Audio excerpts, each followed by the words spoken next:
की हे हत्तीन आहे ना, हत्तीन कशाची होती? मिठाची होती. त्याला सांगितलं आपल्याकडे जी हत्तीन आहे ना तिला धुवून आण बाळा, तिला धुवून टाक. आता हा नौकर जो असतो नंतर जास्त डोकं चालवतो मालकापेक्षा. त्याला असं वाटतं की तिकडून पाणी आणण्यापेक्षा ह्या हत्तीने घेऊन डुबावं त्याच्यामध्ये पाण्यामध्ये. मग त्याने ती लवणाची म्हणजे त्या मिठाची हत्तीने घेतली आणि मग त्या विहिरीजवळ गेला तो. आणि त्याला असं वाटलं की पाणी काढल्यापेक्षा हे काय करूया आपण, ही जी हत्तीने आहे ही हत्तीनेच पाण्यामध्ये बुडवूया. बुडवलं त्याने, बुडवले. काय झालं असेल? काय झालं असेल?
पाण्यामध्ये ती मिठाची हातीने टाकल्यानंतर ती परत आलीच नाही, कारण ती पाणी रूपच झाली. आमच्याकडे तर तत्वज्ञान असं सांगतं की जेव्हा त्या ब्रह्मस्वरूपाशी तो जीव एकरच झाला ना, मग सेवन करण्यासाठी तू वेगळा उरतच नाही. म्हणून तत्वज्ञानामध्ये अभेद आहे, काला आहे, पण सेवन नाही. संसारामध्ये सेवन आहे परंतु काला नाही. हा जो काला शब्द आहे ना, हा काला शब्द या दोन्हीपेक्षा वेगळा आहे, या दोन्हीच्याच जातीचा आहे. या काल्यामध्ये अभेद सुद्धा आहे आणि अभेद करून सेवन सुद्धा. चवी चवी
आणि नुसता काला नाही तर त्याचं सेवन आहे.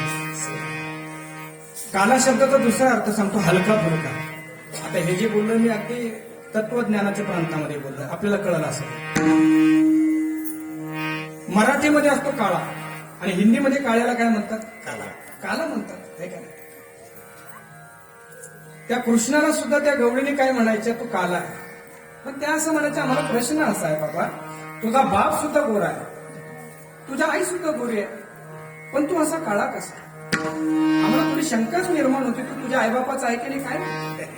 तेव्हा कृष्ण मनातल्या मनात म्हणायचं आहे की मला काय विचारतात मायबापाच्या, मी सगळ्यांचा मायबाप आहे.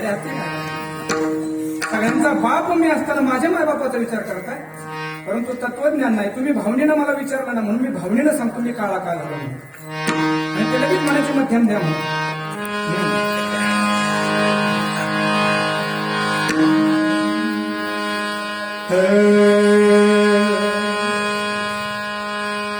खोळबा वाजवता, ढोलवर जो खोळबा वाजवता तसा थोडासा. जरा इतना बता दे काना, अरे तेरा रंग काला क्यों?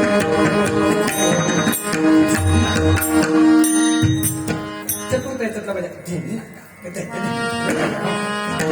जरा इतना बता दे काना, तेरा रंग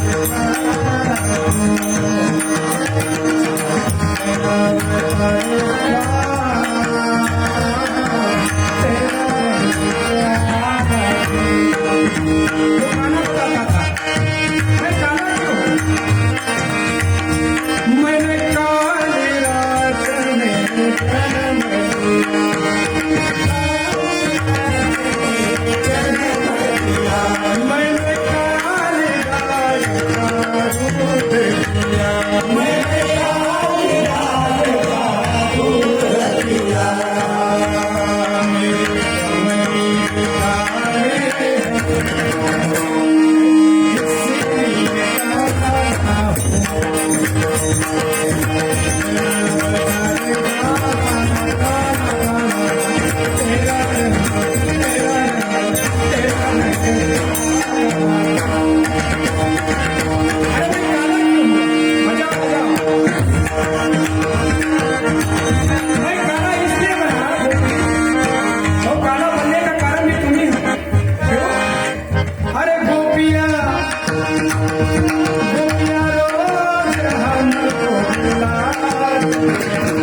में त्या काळ्या भगवंताच्या लीला सांगायच्या म्हणून काला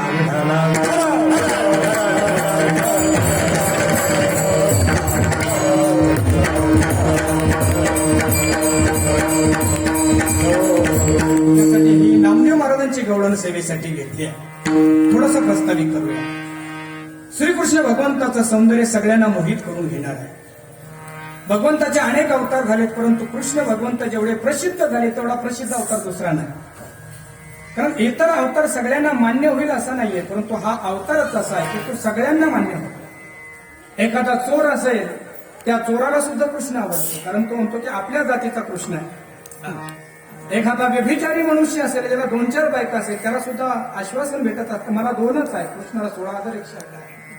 म्हणून व्यभिचारी मनुष्याला सुद्धा कृष्ण आवडतो. पुढं बोलू का? राजकारण्यांना सुद्धा कृष्ण आवडतो.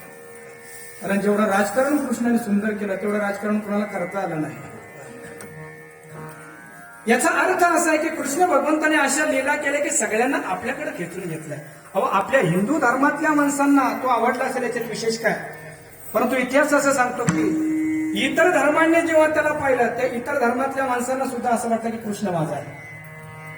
वृंदावनाच्या जवळच असलेला आग्रा, तो आग्रा प्रसिद्धच आहे ताजमहलसाठी. हा काळ 400 वर्षाच्या पूर्वीचा असेल, जेव्हा हरिदास स्वामी 400-500 वर्षाचा. वृंदावनाच्या बाजूला राहत असलेले ते तिथला बादशाह आणि तिथली बेगम, त्या बेगमला हजला जायचं त्याच्या अल्लाच्या त्या भेटीसाठी, अल्लाच्या नमाज पडण्यासाठी तिला हजला जायचं होतं.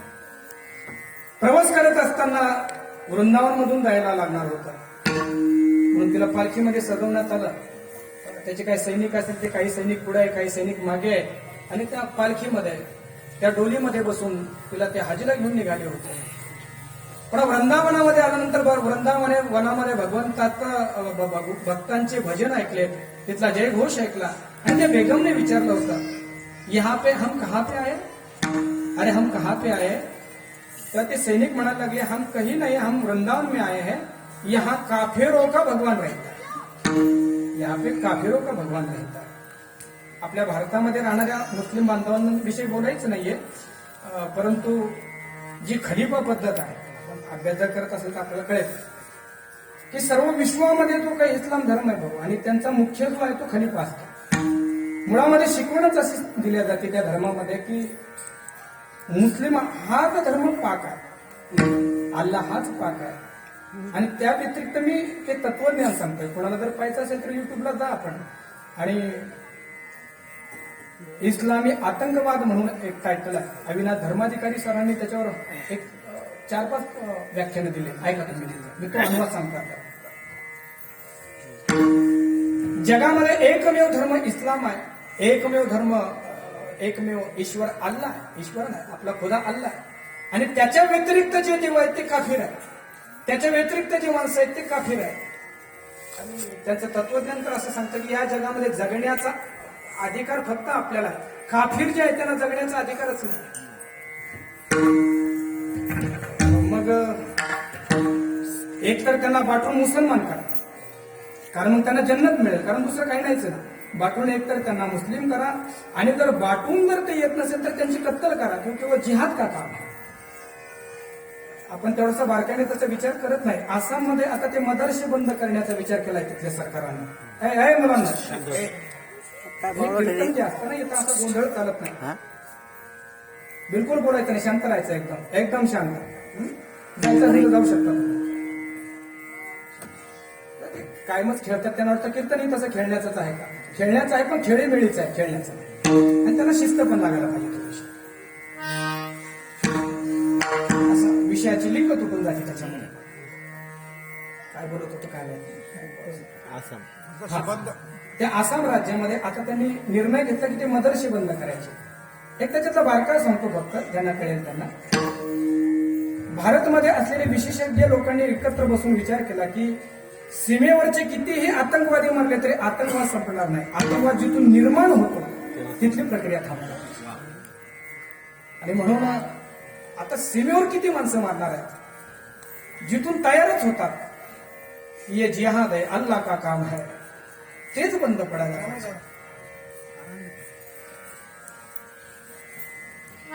ही बेगम आलेली याच्यासाठी निघाली. वृंदावनामध्ये आल्यानंतर धूम आहे, सगळे भक्त त्या भगवंताच्या भजनामध्ये दग्ध झाले आहेत. तेव्हा त्या बेगमने विचारलं होतं की यहाँ पे कौन है, तो काफिरों का खुदा रहता है, यहाँ पे काफिरों का खुदा रहता है. तो ती बेगम म्हणाली उस खुदा को मुझे देखना है. नहीं नहीं बेगम जी, वो खुदा को क्या देखना है, ये छोटा खुदा है, हमें तो बड़ा खुदा के पास जाना है. बेगम ने सांगितलं चलो बड़ा खुदा को भी मिल लेंगे, पण छोटे खुदा को तो मिल लेते हैं. आणि मग ही त्या बाके बिहारीच्या कृष्णाच्या मंदिराजवळ गेली. वृंदावनला जे माणसं गेले असेल त्यांना माहिती आहे. आजही संतोषी तिथं जर आपण गेलं तर तिथला भगवंत जो आहे ना तो पुणेरी माणसांसारखा आहे. म्हणजे दुपारी 12 वाजता झोपतो तो, आणि 4 वाजेपर्यंत मंदिर बंद असतात तिथे. परत 5 वाजता ते मंदिर उघडलं की डायरेक्ट दर्शन मिळत नाही आपल्याला, पडदा लावलेला असतो. आता ही बेगम थांबली, जवळपास 4-5 तासापर्यंत तिला प्रतीक्षा करावी लागली. मंदिराच्या बाहेरच थांबली. श्री हट्ट म्हणतात त्या हट्टाने तिथं थांबली. दार उघडण्यात आले, पट उघडण्यात आले. प्रतीक्षा कसा तो देव दिसत असेल. आणि मग तो पडदा बाजूला हवा, तिची नजर त्या कृष्णाच्या नजरेशी एक झाली.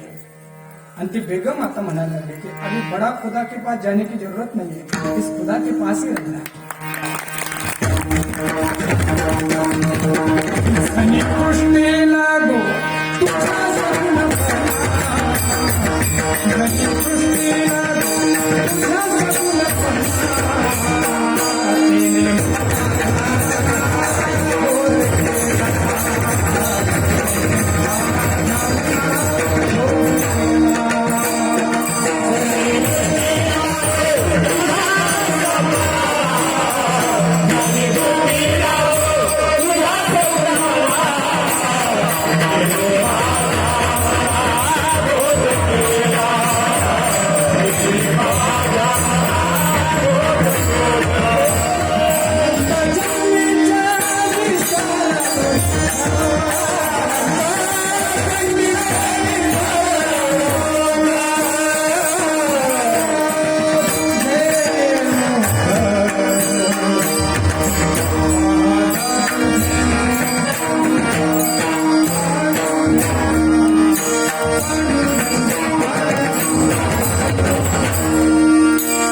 सुखदेवांचंही चरित्र समोर आहे, परंतु त्याला आपण आता बाजूला ठेवूया आणि लगेच अभंगाच्या अजून जवळ येऊया. तसं वारकरी संतांनी सुद्धा विशेष प्रेम जर कुणावर केलं असेल तर ते श्रीकृष्ण भगवंतावर केलं. म्हणून एक छोटासा मुद्दा आपल्याला सांगतो. संतांनी सगळ्यांसाठी अभंग केले, संसारिक माणसांसाठी अभंग केले. जोडून आधार उत्तम संचार ज्ञानासाठी अभंग केले, कर्मयोग्यासाठी अभंग केले, योगासाठी अभंग केले आणि झालेले अभंग जे आहेत ते सगळ्यांना वाटून दिले. खूप बारकाईने आहे. मग आपण असा विचार कराल की सगळे अभंग संतांनी वाटून दिले, स्वतःसाठी काय ठेवलं? तर स्वतःसाठी जे ठेवलं ती गवळण ठेवली. आपल्या लक्षात येईल की सगळ्या संतांनी सगळे अभंग लिहून झाल्यानंतर स्वतःच्या आनंदासाठी जे ठेवली ती गवळण ठेवली. आणि आमचे ज्ञानेश्वर महाराजांपासून तर तुकोबारापर्यंत सगळे संत गवळण झाले. एखाद्या स्त्रीनं म्हणावं की मी माझ्या पतीवर वेधल्या गेले. रात्री मी म्हटलं की तो विषय पूर्ण करूया आपण. तसे एक संत सुद्धा एका गोष्टीच्या भूमिकेमध्ये गेले, कांतेच्या भूमिकेमध्ये गेले आणि ते म्हणायला लागले, भगवंता किती सुंदर आहे तो.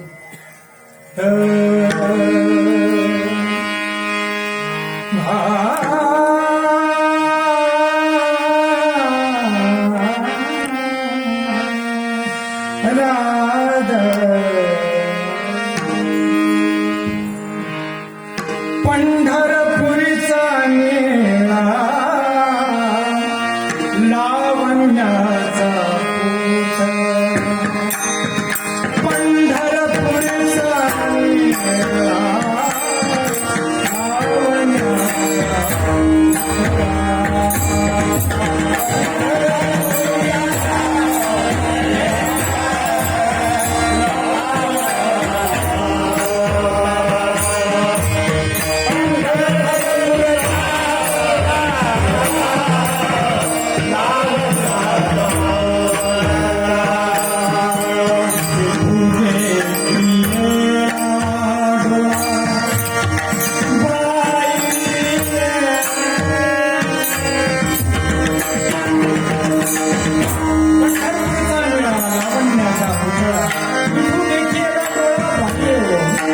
आणि जेव्हापासून त्याला पाहिलं ही माऊलीची भाषा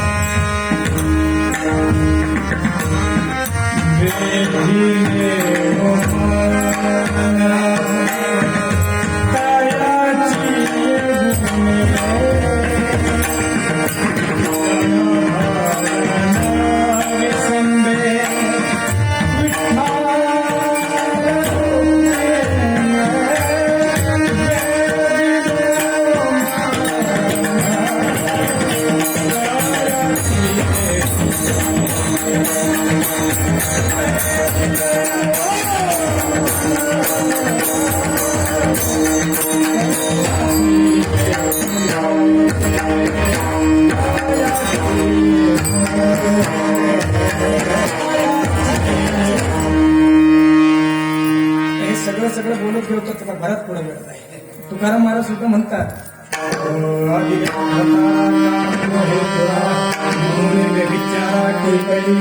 रात्रंदिवस माझं पाहिजे जवळ. असं नामदेव महाराजांना सुद्धा त्या भगवंताचं दर्शन झालं तेव्हा तेही गवळण झाले आणि त्या भगवंताचं रूप पाहिल्यानंतर जो आनंद आपल्या हृदयामध्ये झाला तो थांबला नाही. तो शब्दांच्या द्वारे बाहेर पडला. कसा होता तो मला म्हणतात देहुडा चरणावर भाव होता. देहुडाच्या रणी वाजवितो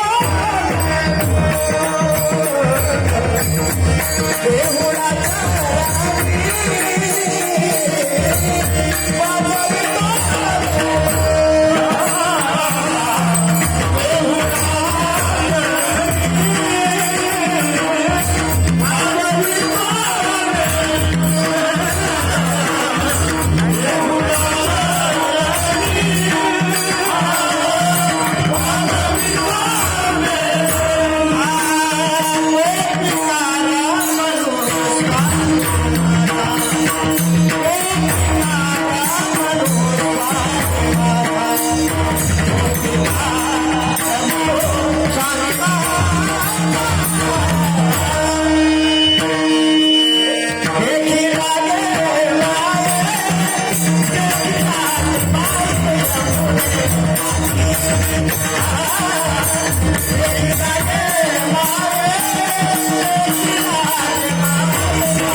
देहुडा चरणी वाजवितो वेणू स्वामी मला त्याचं दर्शन झालं. आणि तो कसा होता देहुडा चरणी. देहुडा म्हणजे दिडक्या पावलावर तो उभा होता असा उभा होता. संतांनी यासाठी सांगितलं की कीर्तन ऐकता ऐकता आपल्याला त्याचं ध्यान द्यावं.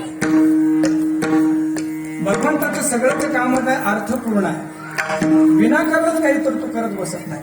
सर्वसामान्य माणसं विनाकारण घालतात विनाकारण नाकात बोल घालतात. तसं नाही. भगवंत असा उभा राहिला म्हणजे नेमकं काय आहे त्याचा मोठा विस्तार. राम अवतारामध्ये राम जो उभा राहिला ना, तो असा उभा राहिला, एक पाय पुढे एक पाय मागे, त्याला माहेश्वरी ध्यान केलं. विठ्ठल भगवंत या ठिकाणी आल्यानंतर पुंडलिकाने सांगितलं का मागा नाही पुढं नाही, सरळ उभा राहायचं. सुंदरा तेजा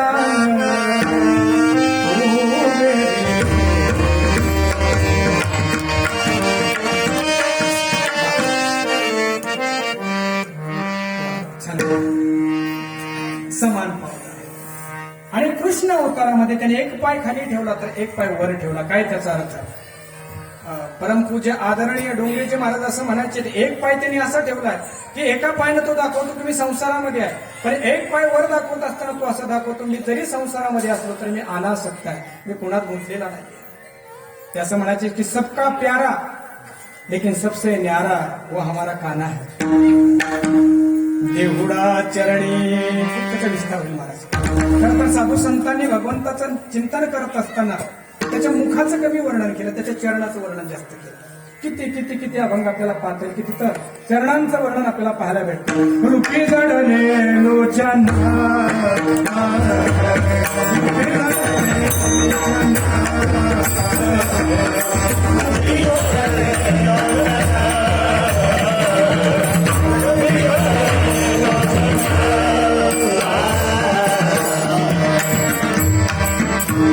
याच्यासाठी 9 वाजता सुरू व्हायला पाहिजे. पायी स्थिरावले मन जीवन में बसंत आया है, तुम्हें बसंत लगा है.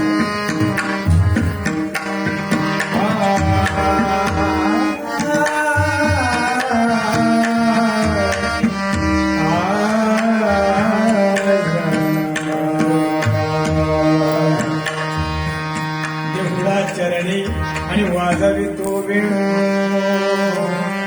हा वेणूला अतिशय म्हटला. भगवंताने वेणू वाजवलं म्हणून काय काम नव्हतं म्हणून फुगणे वाजवले असा अर्थ नाही. भगवंताच्या लीलेमध्ये जशी लीला माधुरी तशी वेणू माधुरी आहे. हे वेणू साधी नाही महाराज.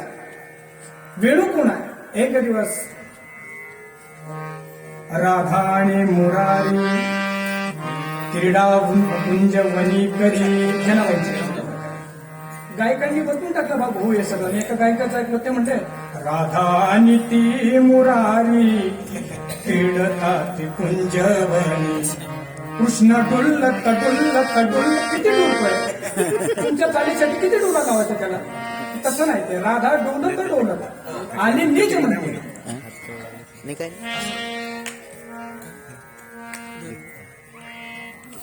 राधा आणि श्रीकृष्ण भगवंताची क्रीडा चालू आहे, लीला चालू आहे कुंजवनामध्ये.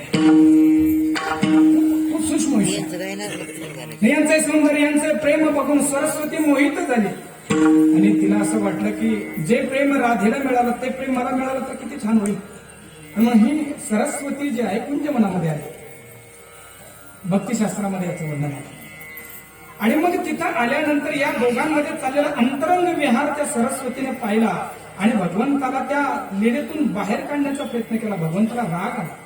तुला कळत नाही, अंतरंग लीलेमध्ये तू विक्षेप केला. सांगितलं तू जड होऊन पडशील.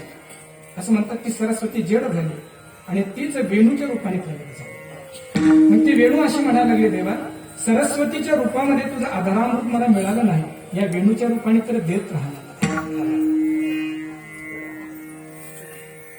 खरं तर श्रीकृष्ण भगवंताच्या जीवनातून वेणू बाजूला काढून टाकले तर भगवंत एक कमी वाटावा असं त्याचं मत आहे. या वेणूविषयी या गोपिकेला काय मसर वाटायचं त्याचं कारण असं, त्या म्हणायच्या या कृष्णावर आम्ही एवढा प्रेम करतो पण हा आमच्याकडे पाहत नाही, आमच्याशी बोलत नाही. आणि ही मुखी असणारी वेणू किती जोर प्रेम करतो. झोपत असताना आपल्या मुठीमध्ये घेऊन झोपतो, काला वाटत असताना आपल्या कमरेला खोवतो, वाजवत असताना 2 उशा देतो तिला. भक्तिशास्त्राचं थोडं साहित्याचं वर्णन आहे. 2 उशा कोणत्या देतो? ह्या 2 उशा देतो. तिच्यावर पंखा घालतो दोन्ही डोळ्यांना, डोळ्याच्या पापण्या.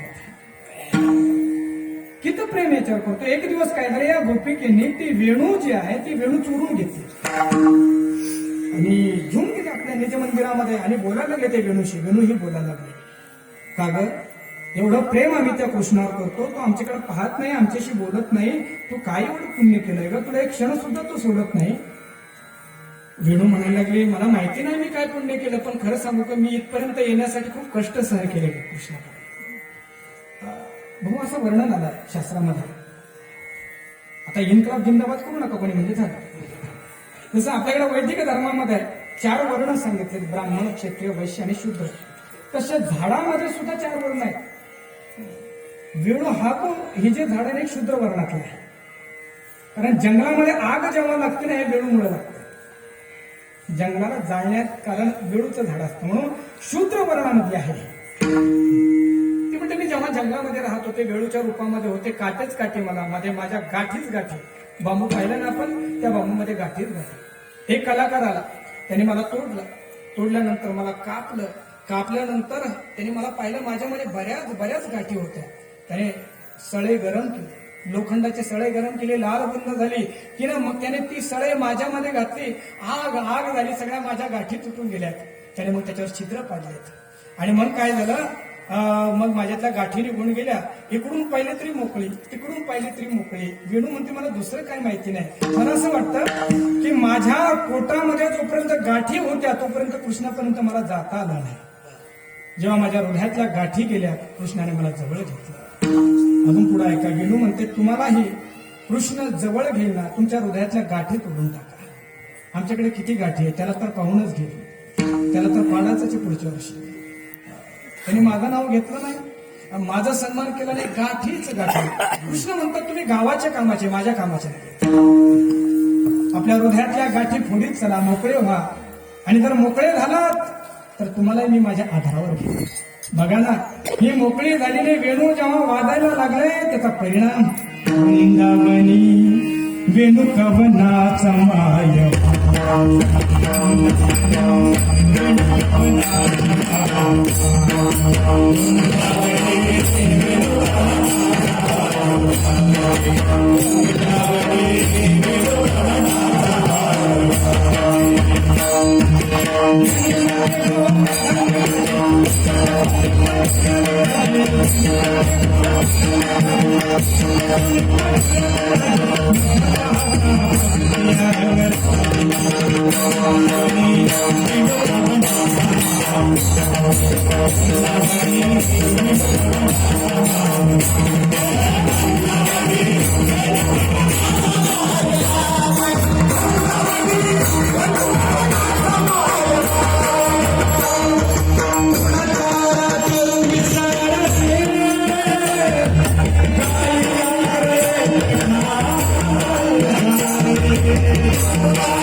गाई चरण्यासाठी गेल्या, भरपूर हिरवा चारा होता. गाई चरायला लागल्यानंतर कृष्णाने आधारावर बासरी घेतली. बासरीचे स्वर गाईंच्या कानापर्यंत आले. परिणाम गाई चरायचे विसरले.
संगीतातली एक गोष्ट सांगतो एकाच मिनिटामध्ये. संगीत कळालं, संगीत रुचलं की टाळ्या वाजतात. पण याची पुढची अवस्था सांगतो आपल्याला. कधी कधी संगीताचा परिणाम असा होतो की माणसं टाळ्या वाजवायचे सुद्धा विसरतात, त्यांना खरं संगीत कळालं. आता याच्यासाठी टाळ्या नको वाजवू. विठ्ठल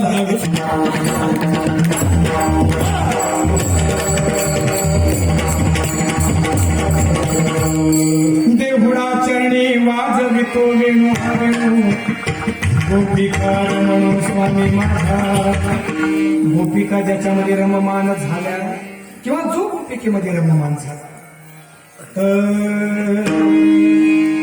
विसराल्या कामधंदा,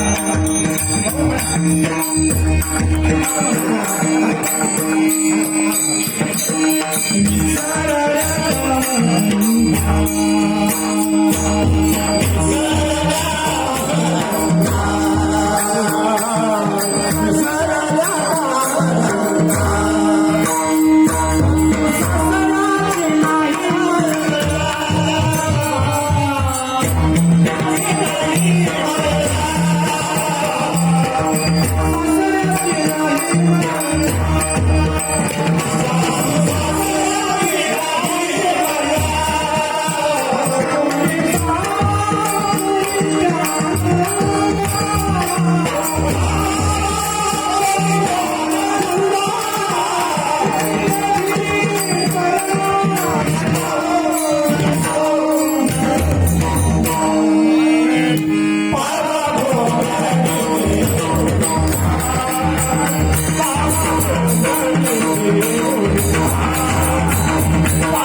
दही दूध घेऊन जायच्या मथुरेला विकण्यासाठी सकाळी सकाळी कृष्णाला पाहिलेलं असायचं, त्याला हृदयामध्ये साठवलेलं असायचं, त्याच्या रंगामध्ये रंगून गेलेले असायचं, डोक्यावर दही दूध तूप लोणी असायचं.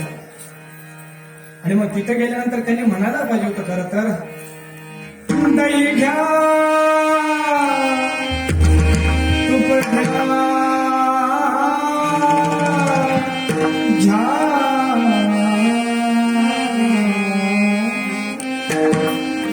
गोपिका अशाच म्हणत असते.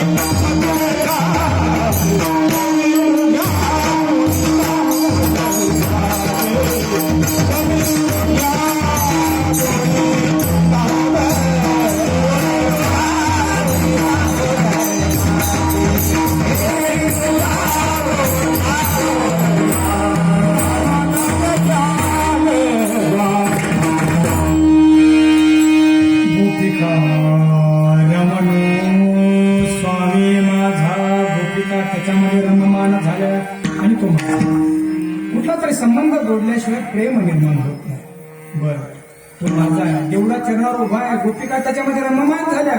नामदेव बाबाने विचारलं, कुठं पाहिला तुम्ही त्याला? अभंगाचं दुसरं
वेगवेगळ्या ठिकाणी जायचंय. आता फक्त आवडतं घेऊया आपण दोन मिनिटं. देखीला गे माय मी कुठं पाहिलं यमुनेच्या तेरी. यमुना म्हणजे तरी काय आहे? शुद्ध अंतकरण. आणि राधा म्हणजे भक्ती आहे. शुद्ध अंतकरणामध्ये भक्तीच्या तीरावर मी त्याला पाहिलं, तिच्या खांद्यावर हात ठेवून मी त्याला पाहिलं. कसा होता तो? ज्यावर डोळे माथा कापडी होती, त्याचे डोळे लाल लाल होते आणि कुरळे कुरळे केस त्याच्या डोक्यावर. मयूर पिच्छ वेष्टी शोभत असे. मयुराचा पिच्छ त्याने आपल्या डोक्याला ओवला होता. सगळ्या याच्यामध्ये अर्थ आहे, परंतु आता बोलण्यामध्ये अर्थ नाही. आणि मग रामदेव महाराज असं म्हणतात की तो माझा दाता आहे, तो लावण्य सुंदर आहे. अभंगाचं शेवट.